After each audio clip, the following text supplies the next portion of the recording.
2020 ഇന്ത്യയിൽ കോവിഡ് വന്നപ്പോൾ എത്യോപ്യയിൽ 2012 ആയുള്ളൂ എന്ന് പറഞ്ഞാൽ നിങ്ങൾ വിശ്വസിക്കുമോ? ഇലൂമിനാറ്റിയും ഫ്രീമേസനും ഒക്കെ ചാത്തൻ സേവകരാണെന്ന് പറഞ്ഞ് റീലിട്ട് റീച്ച് പിടിക്കുന്ന ഇൻസ്റ്റാഗ്രാം ഇൻഫ്ലുവൻസർമാരോട് 2 ചോദ്യങ്ങൾ.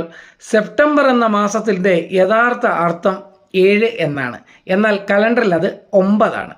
ഒക്ടോബർ എന്ന മാസത്തിൻ്റെ അർത്ഥം 8 എന്നാണ്, എന്നാൽ കലണ്ടറിൽ അത് 10 ആണ്. 28 ദിവസങ്ങൾ വീതമുള്ള 13 മാസങ്ങളായിരുന്നു കലണ്ടറിൽ ഉണ്ടായിരുന്നത്. അങ്ങനെ നോക്കിയാൽ ഇപ്പോൾ 12 ആയാലും 13 ആയാലും നിങ്ങൾ 13 ഗുണം 28 അങ്ങനെയായിരുന്നു ഇതിൻ്റെ സിസ്റ്റം. ഈ കലണ്ടർ മാറ്റപ്പെട്ടത് എങ്ങനെയാണെന്ന് നിങ്ങൾക്കറിയോ? നമ്മളൊരു കാര്യത്തെപ്പറ്റി ഇലൂമിനാറ്റി അങ്ങനെയാണ് ഇങ്ങനെയാണെന്നൊന്നും പറയുന്നതിന് മുമ്പ് ഇതൊക്കെ ഒരു സംഘടനകളാണ്. ഇലൂമിനാറ്റി അല്ലെങ്കിൽ ഫ്രീമേസൺ ചർച്ചുകൾ എവിടെയെല്ലാം വന്നിട്ടുണ്ടോ അവിടെയെല്ലാം വികസനം വന്നിട്ടുണ്ട്. അപ്പോൾ ഇത് ചാത്തൻ സേവയാണ്, മറ്റേതാണ്, കണ്ണിൽ കണ്ടിട്ടില്ലാത്ത ദൈവത്തെയും പിശാചിനെയും വിശ്വസിക്കുന്നവർക്ക് പുസ്തകങ്ങളിൽ പോലും